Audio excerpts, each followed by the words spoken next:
чет өлкөдөн жанагы расмий иш сапар менен келген чоңдор менен. Болобу сиз менен жүрсөк? Бишкекти кантип тазалап атасыз? Сиздин мээнетиңизди көрбөсөк болбойт бекен? Молодая гвардияга барып ошоктон баштайбыз.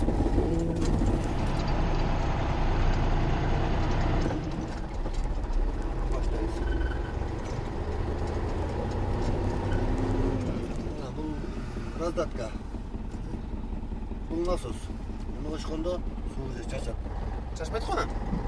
Жүргөндө чачат. Жүргөндө. Бисмиллахиррахманиррахим. Рыспек байке Бишкекти тазалап баштады. Мына азыр саналуу мүнөттөрдөн кийин суу чачылып баштайт, да? Чачылып атат.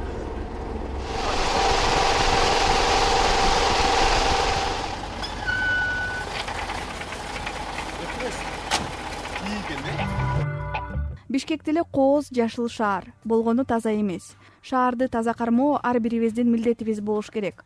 Тамеки менен ичимдик жардамалардын ордуна тазалыкты сакта деген жардамалар керек.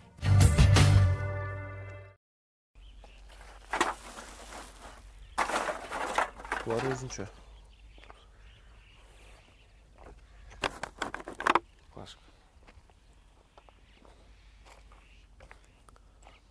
Шаардын четинде бул жакта өзүнчө эле жашоо, ушул таштанды төгүлөрүп, бул жагы далай жага созулуп кеткен.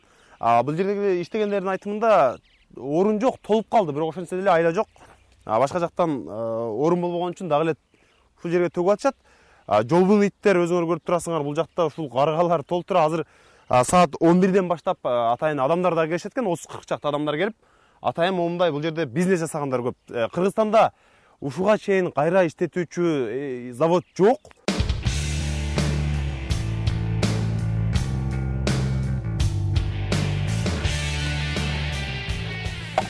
Бул баклажкалар мына өзүңөр көрүп турасыңар, ушундай бир абдан жаман абалдагы ушул таштанды таштаган жайдан терилип алынат экен.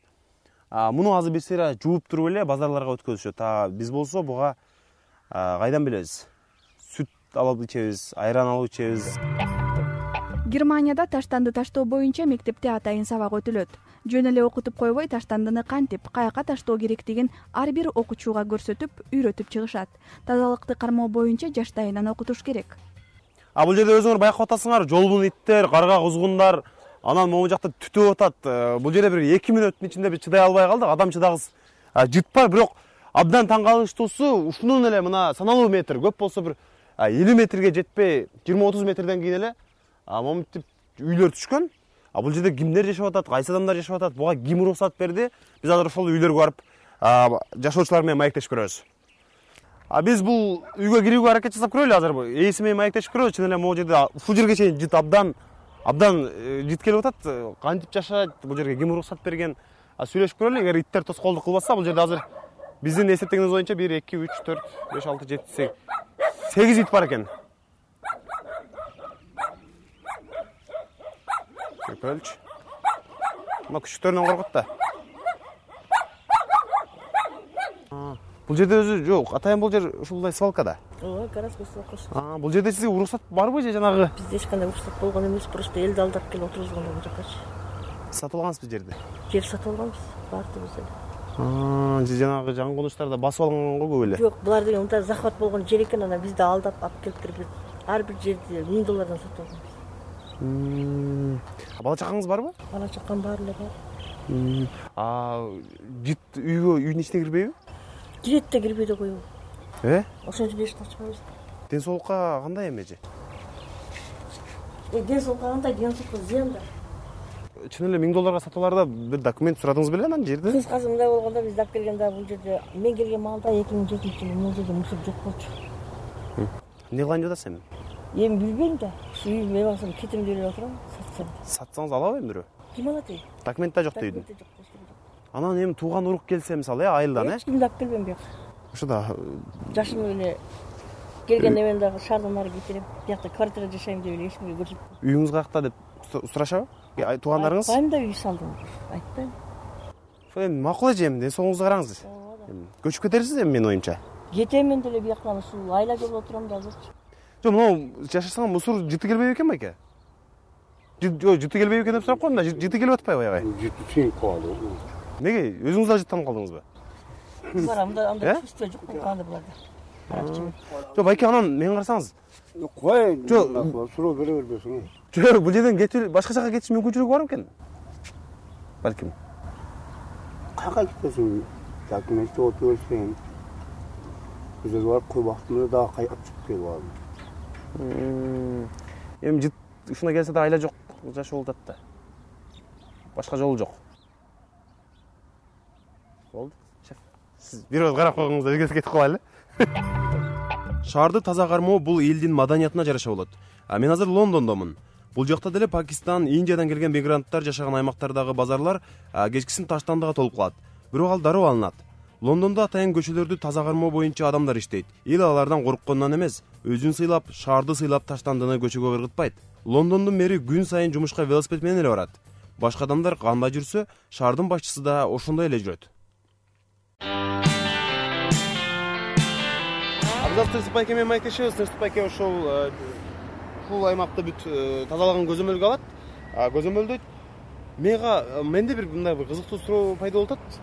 Жаңы жылдан кийин абал кандай болуп калат? Жаңы жылдан кийин салют атылат, элдер шампанский ичет, ушул народный гуляние болот да. Элестетип көрсөңүз, сиз элестетпейсиз, билесиздер. Биз элестетебиз. Эми жаңы жылдан кийин кандай деп айтсам, адамдарда маданият жок. Жаңы жылды эми түшүнөбүз, майрам экен. Майрам элдерге келчү, бул бизге майрам болбой калды, бизге кадимкидей кечинде жумуш башталат, саат 12ден кийин жумуш башталат. Эртең менен саат 5ке чейин биз тазалап коюшубуз керек.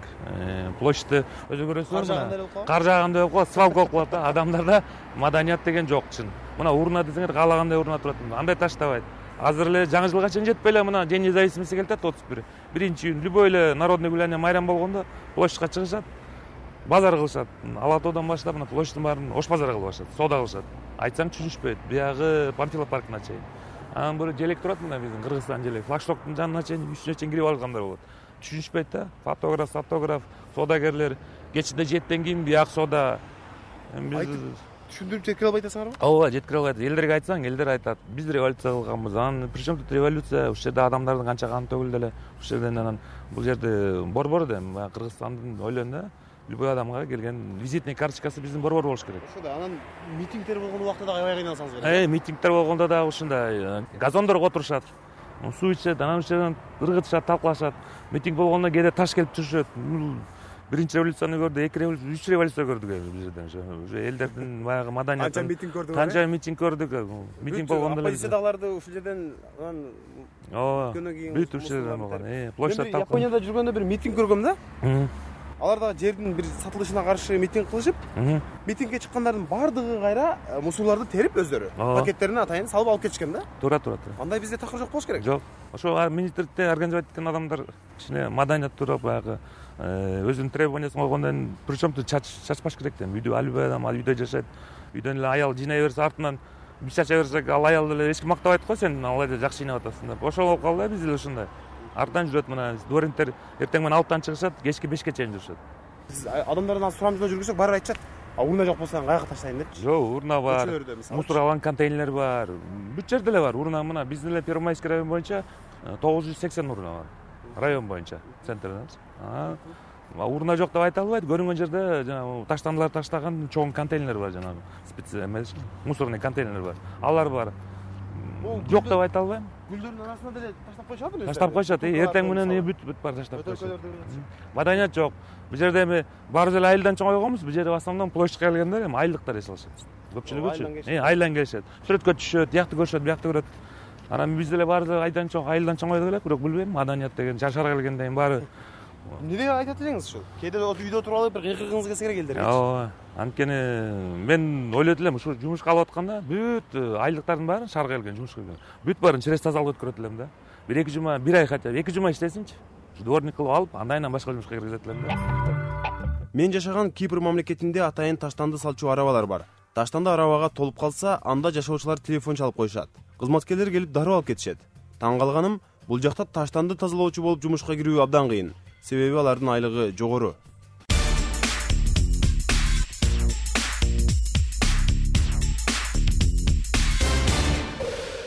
Кабинетте турганда көрүнбөйт да. Биринчиден, экинчиден чиновниктер да бүт баарын эле ачык айтпайт да. Өздөрүнүн жетишпегендигин антип айтсын.